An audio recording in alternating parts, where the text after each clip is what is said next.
Yo, what's up? Good morning, Chris TV. Welcome back to my channel again, guys. Today is Sunday, guys. Guys, meron pala akong ipiplex sa inyo. Ipiplex ko lang yung aking car wash. Ayan, guys, oh.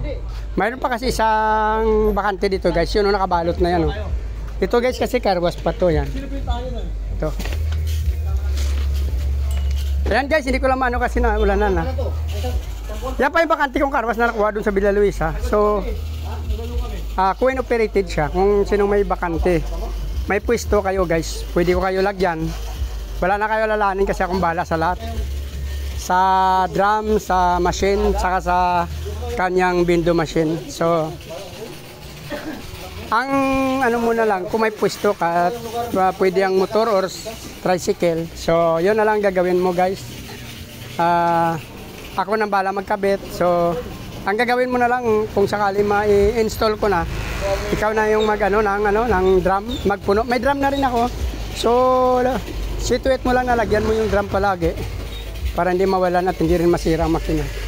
Ito, guys, kasi since siya coin operated, so yung mga customer naman ang bahala na sila na nagkakarwas like sa akin diyan, guys. So, yan, may tatlong rider na nagkarwash. So, wala kang problemahin kasi self-car wash siya. Tapos 5 piso lang. So, hulugan lang nila. Within 2 minutes naman, matagal na rin 2 minutes. Since nabasa dito, kaya 2 minutes lang tayo. Kasi para yung tubig makakabawi rin. Pag sa probinsya kasi pwede to 3 minutes to 5 minutes. Pero since dito tayo sa Maynila, so 2 minutes lang tayo dito sa oras. So, pero matagal na yung 2 minutes, guys. Kung ikaw na magkarwas sa isang motor din, kung sino man nakapanood ng video na to, 10 pesos to 15 pesos, makakahugas ka ng motor mo, guys. So, mahugasan mo na siya kung sobrang tipid mo na, mahugasan mo siya sa 15 pesos lang. 15 pesos na pagbasa, magsasabon, tapos kasi pwede nga, 5 pesos sa sabon, tapos 5 peso ng anlaw. So, abot ka na 15 pesos. Kasama na bali yung sabon, yan.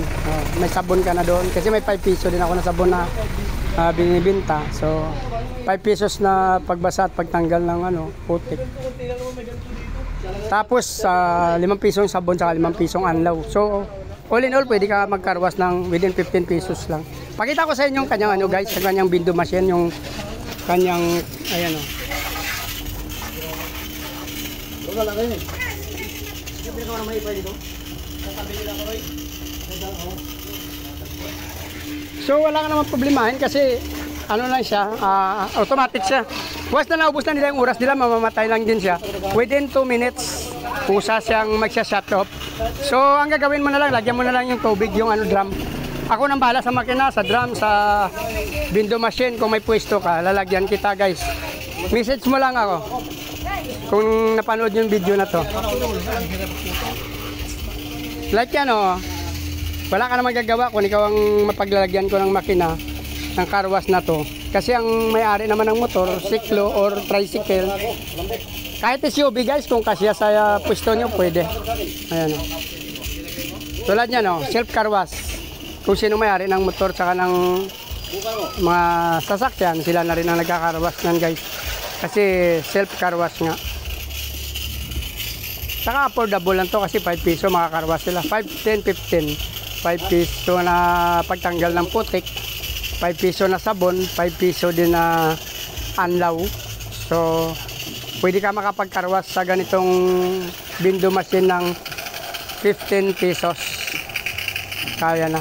Kasi nasa karwas ngayon sa labas, siguro nasa 80 pesos na rin. Single pa lang yun, ha. So, guys, kung sino may pwesto dyan, available pa ako ng isa. Lalagyan ko kayo. Ako nang bahala sa lahat. Kung sa'yo yung pwesto, tapos yung may hinala naman to sa kuryente, sa tubig halos maliliit lang din na timba ang kaya ng 2 piso. Parang kakaunting tubig lang magamit niya. Nakita niyo yung red na na yan, yung timba na yan. Guys, lang yan, yung